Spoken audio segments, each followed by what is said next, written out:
Ok,សួស្តីបងប្អូនទាំងអស់គ្នានេះគឺជា Xiaomi Mix Fold 2 ជាទូរស័ព្ទបត់អេក្រង់ចំនួនថ្មីរបស់ Xiaomi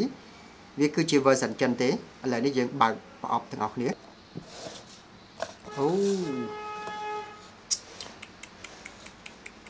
ខេ1 2 3 wow អូនេះគឺពណ៌មាស Xiaomi Mix VIP Service អូខេ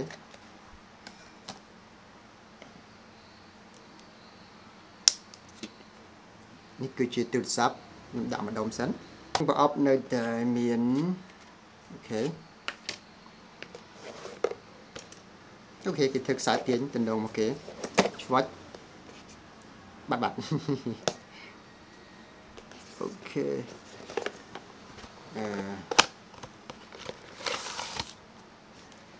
អូខេដោយសារវាពណ៌មាសអញ្ចឹងខេសវាក៏ពណ៌មាសដែរ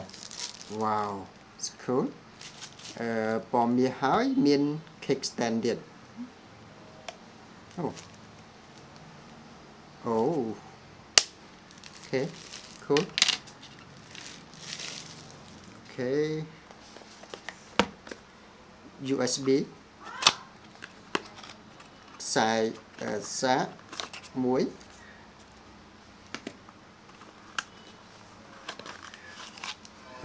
ដំណពី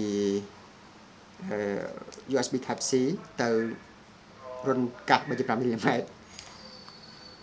មួយនេះគឺជា adapter 67 W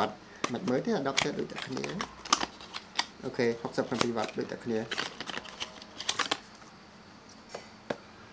អូខេ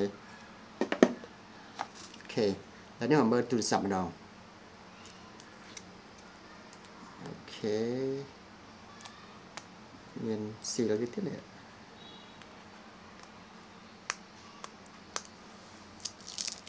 អូ cool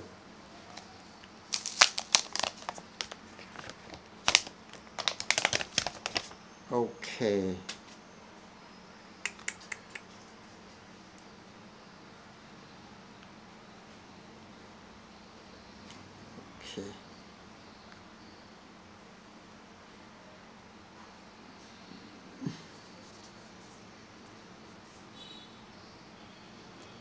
អ្វីដែលគេ marketing ទូរស័ព្ទនេះគឺ